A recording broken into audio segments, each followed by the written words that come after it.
Halo, selamat siang semuanya. Ketemu kembali dengan Kak Asmi di Kilik Indonesia. Hari ini kita akan belajar kimia dalam kehidupan kita sehari-hari yang mungkin tanpa kita sadarin, yaitu mengenai reaksi eksoterm dan reaksi endoterm. Terjadinya suatu peristiwa pelepasan kalor itu disebut dengan reaksi eksoterm, dan penyerapan kalor itu yang disebut dengan reaksi endoterm. Sebelum kita belajarin mengenai reaksi eksoterm dan endoterm, kita harus mengetahui dulu apa itu energi. Energi itu merupakan kapasitas untuk melakukan kerja yang disimbolkan dengan W, dan menghasilkan panas atau kalor yang disimbolkan dengan Q. Contohnya misalkan ketika kita mengangkat suatu benda atau berjalan, badan kita akan terasa berkeringat atau timbulnya panas. Kemudian ketika kita mengendarai sepeda, itu juga kita akan terasa panas di badan kita. Nah, jadi di situ kita terjadinya reaksi eksoterm atau mengeluarkan kalor. Jadi kalor itu dia dapat berpindah dari suatu benda yang suhunya lebih tinggi ke benda yang suhunya lebih rendah. Jadi contohnya pada saat ketika kita menyalakan api unggun dan kita duduk di samping api unggun itu, maka kita akan terasa panas di badan kita karena adanya perpindahan kalor dari api unggun ke tubuh kita. Jadi kita merasakan adanya panas pada tubuh kita. Nah, sekarang kita belajar dulu mengenai sistem dan lingkungan. Pengertian dari sistem itu adalah segala sesuatu yang jadi pusat perhatian kita. Sedangkan lingkungan itu adalah segala sesuatu yang berada di luar sistem dan dapat mempengaruhi sistem. Jadi contohnya ketika kita mengadakan suatu percobaan di laboratorium. Nah, mungkin ini ya yang lebih jelas gambarnya. Di sini ada tabung reaksi ataupun beker gelas ya. Di sini terjadi reaksi antara NaOH dan HCl. Nah, di dalam tabung reaksi ini yang disebut dengan sistem. Sedangkan lingkungan itu adalah yang di luar dari tabung reaksi ini atau beker gelas ini. Jadi lingkungan itu juga akan mempengaruhi daripada sistem. Oke, paham ya? Reaksi eksoterm itu adalah reaksi perpindahan kalor dari sistem ke lingkungan, atau reaksi pelepasan kalor dari sistem ke lingkungan, sehingga lingkungan akan menjadi panas, begitu juga dengan sistem. Pada awalnya suhu sistem ini 30 derajat Celcius. Kemudian ditambahkan suatu zat, misalkan NaOH, maka suhunya akan menaik jadi 35 derajat Celcius. Nah, jadi ketika kita pegang bekernya itu akan terasa panas. Contoh reaksi eksoterm, misalkan pembakaran kayu. Ya, ini kita akan terasa panas.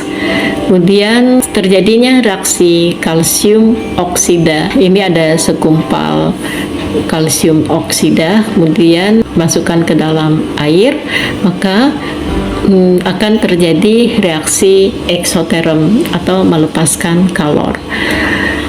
Nah, kemudian pada reaksi fermentasi cuka dari gula untuk menghasilkan asam cuka atau asam asetat dengan proses aerob, gula berubah menjadi alkohol, alkohol berubah menjadi cuka. Ya, jadi reaksinya seperti ini, glukosa, alkohol, dan asam cuka. Kemudian reaksi NaOH yang kalau dilarutkan ke dalam air juga terjadinya reaksi eksoterm atau menghasilkan panas, atau lingkungannya itu menjadi panas. Sedangkan reaksi endoterm itu adalah sistem itu menyerap kalor dari lingkungan. Nah, jadi lingkungan itu akan terasa dingin. Ketika kita memegang beker gelas ya atau gelas ukur, itu kita akan terasa dingin. Jadi reaksi endoterm itu adalah reaksi penyerapan kalor oleh sistem dari lingkungan.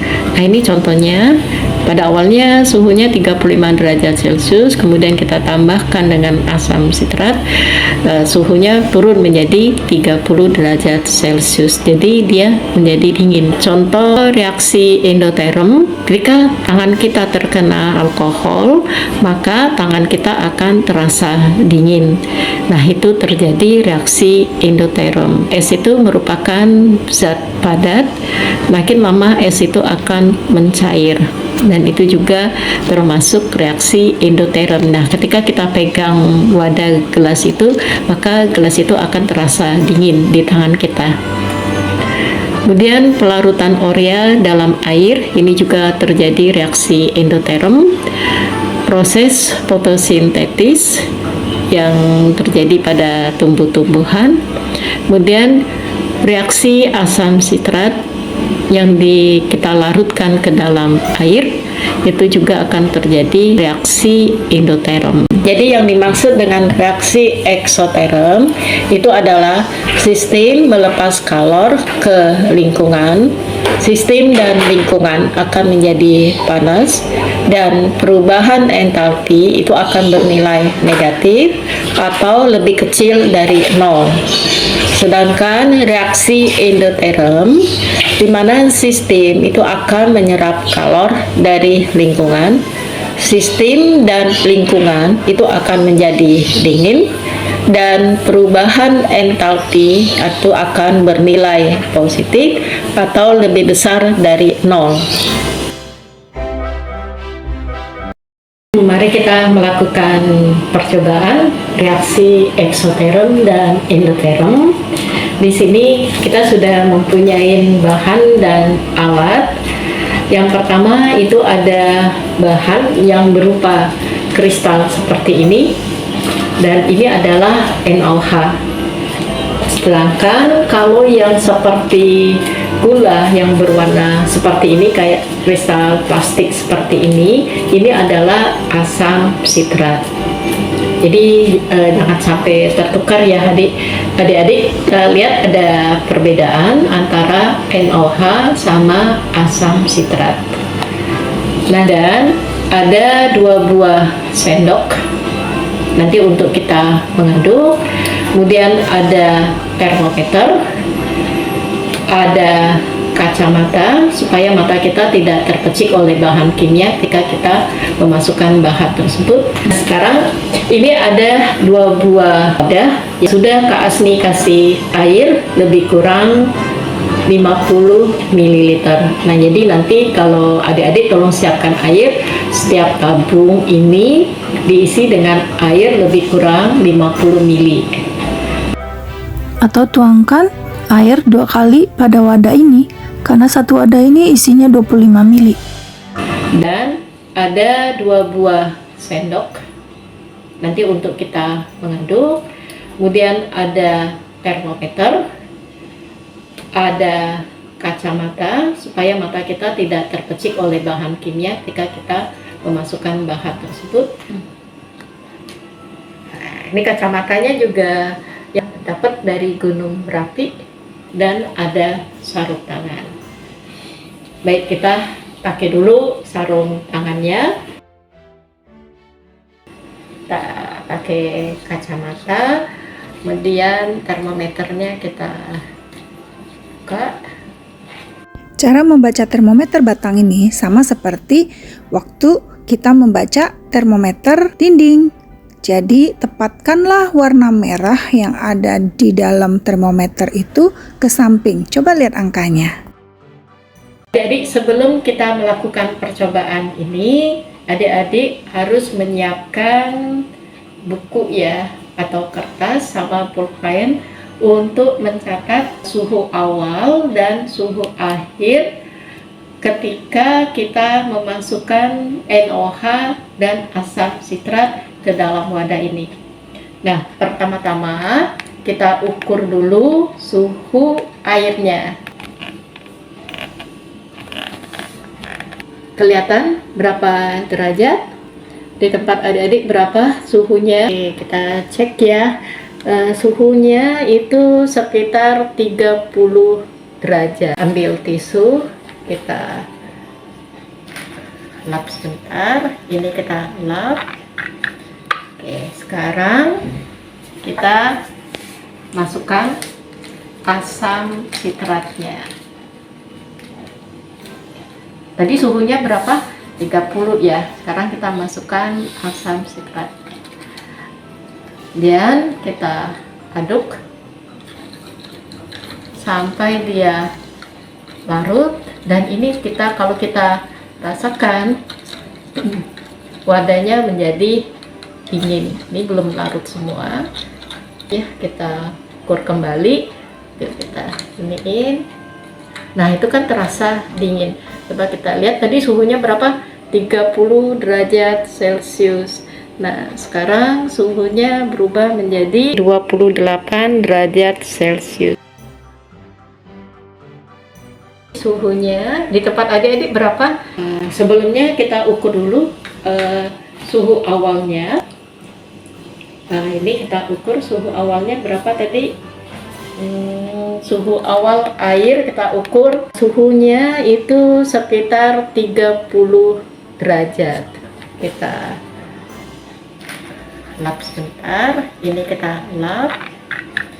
Oke, sekarang kita masukkan.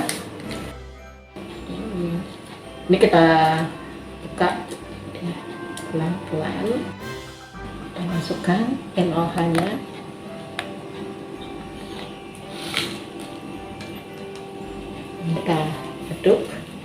Kita aduk.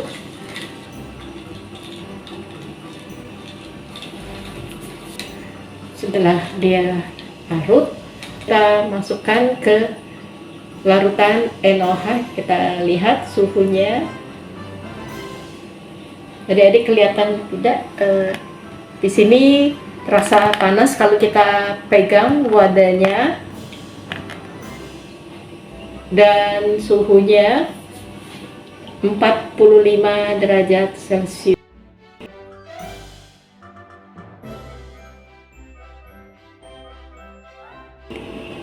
Oke, jadi pada NOH tadi suhu awalnya 30 derajat Celcius.